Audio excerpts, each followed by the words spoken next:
Hey, I'm Todd. Thanks for choosing to watch my video, and if you would subscribe it, like it, all that stuff, that'd be great.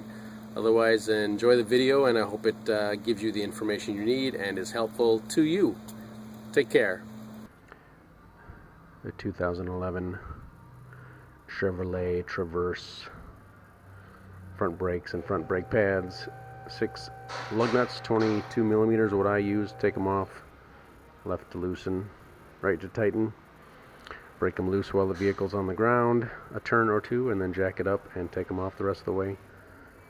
You jack stands, protect yourself, and we're ready to go.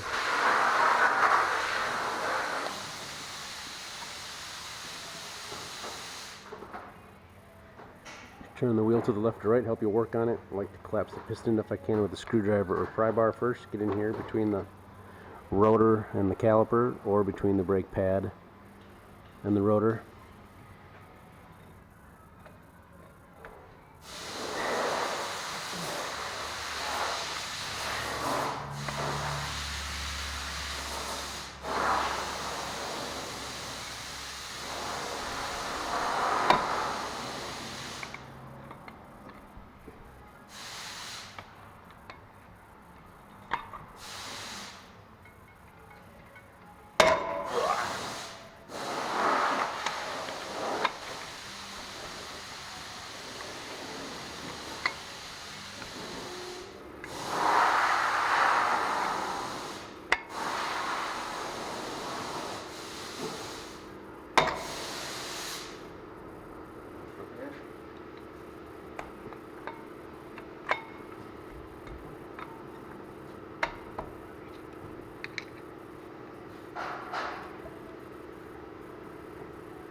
And we'll collapse them a little bit, and we will pay attention to the fluid level in the master cylinder and take fluid out as necessary so we don't overflow. You can actually suck some out with a turkey baster or a clean rag. You can absorb some out, but get it out so it doesn't overflow.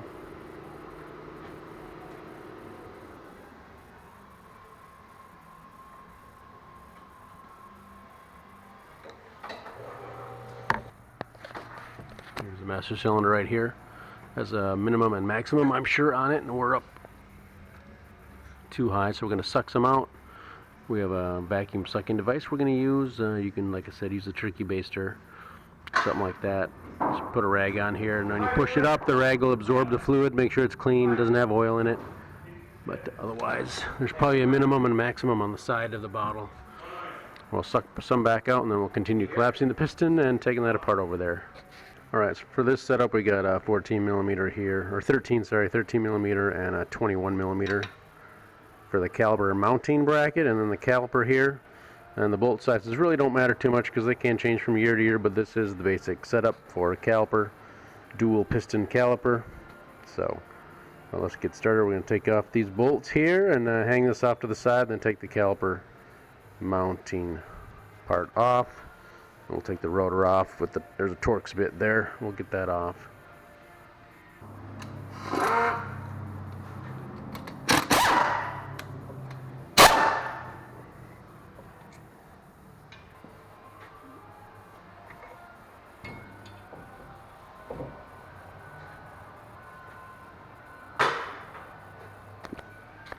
And often I can hang the caliper up on the spring for the strut, so it makes it nice and easy to take off because we already collapsed our pistons mostly. You can check our slides here. Pretty good. And we're going to take our pads out. They just kind of slide into these grooves here. It's a little spring action, but not a huge deal. It should mostly slide out.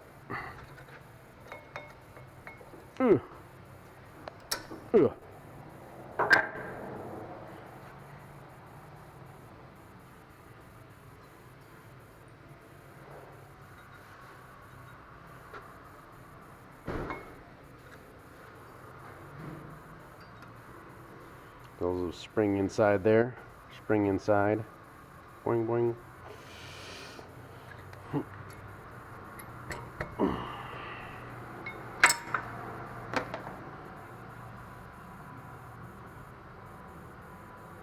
inner pad.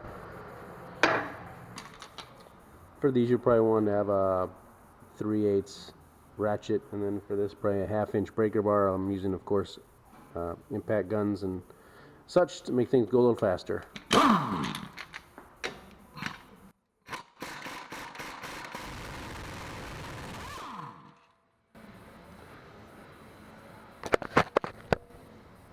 Little Loctite on the bolts.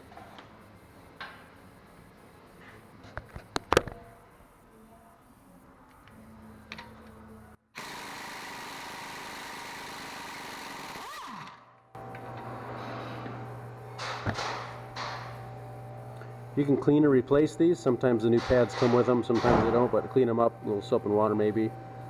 Rub them down so they get a little shiny again.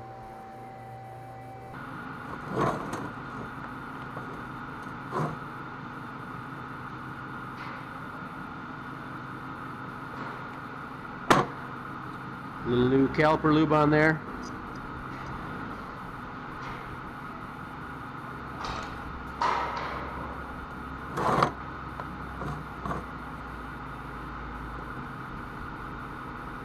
Rubber bushing on there on this one.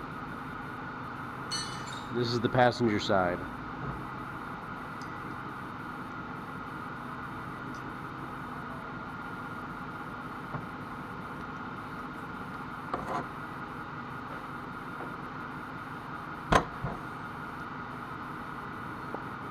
So the lower passenger's head has the bushing.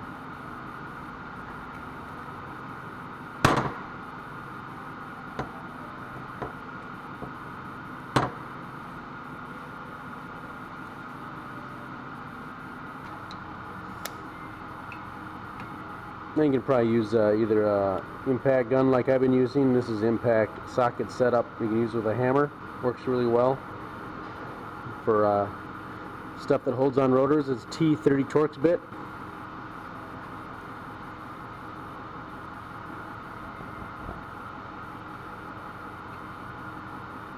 Gonna hold and twist to the left a little bit.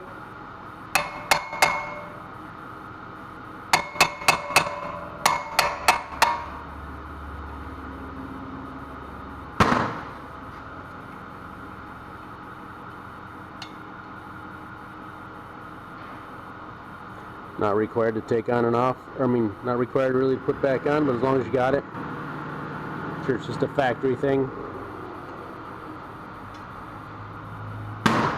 Then usually get your front rotors machined or replaced is the best practice. As I usually say, if money's really tight, you can just take the caliper off, take the pads out, put new pads in, you'd be on your way. Probably for under 50 bucks, 50 bucks or less maybe. But we're gonna get this replaced.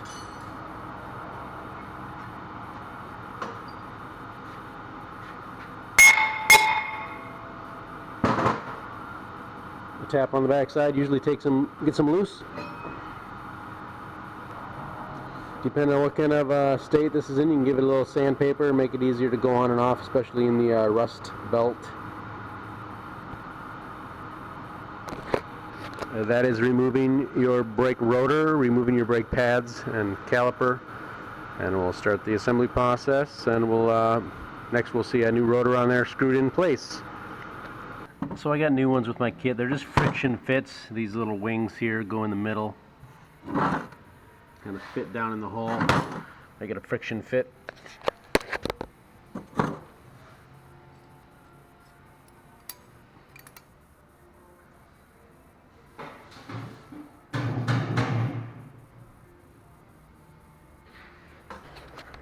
Got a rotor mounted on with our Torx bit held on, so we can just put this back in, start these bolts by hand before you use any kind of tools. You don't want to be cross-threading anything, so screw those in. I'll give you the torque specs near the end.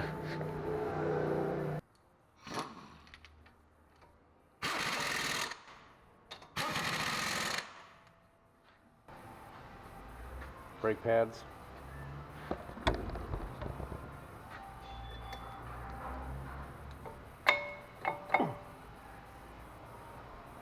Kind of nice. There's a little piece sticking up here that holds it in place.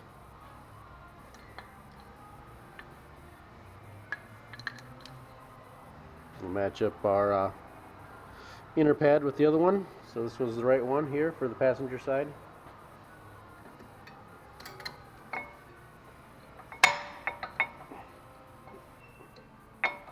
Doing the same thing, just pushing it in place.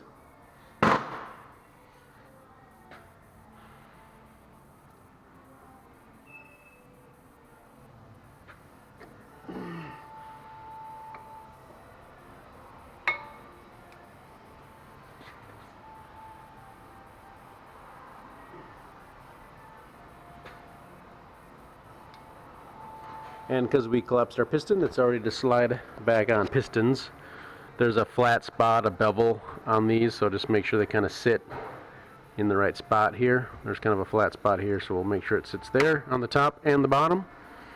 And we can put our bolts in.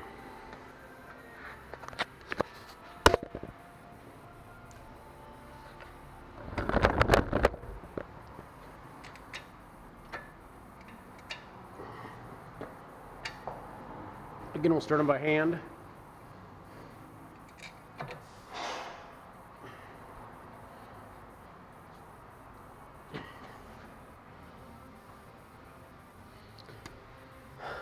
That's about it.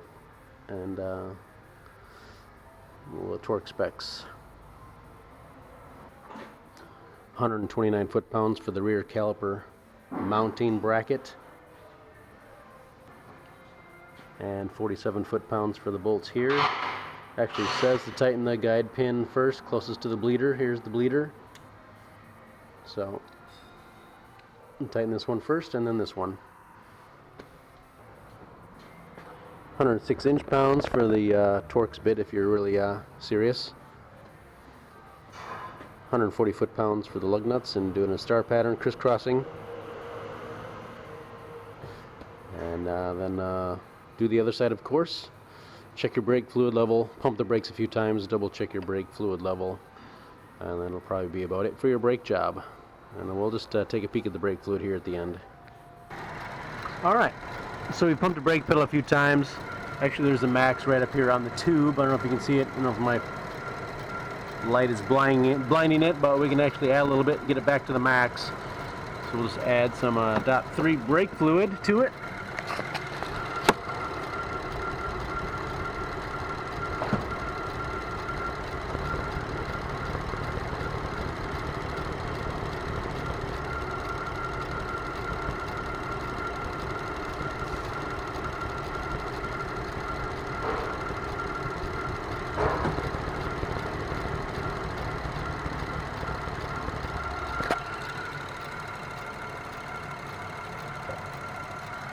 That's about it.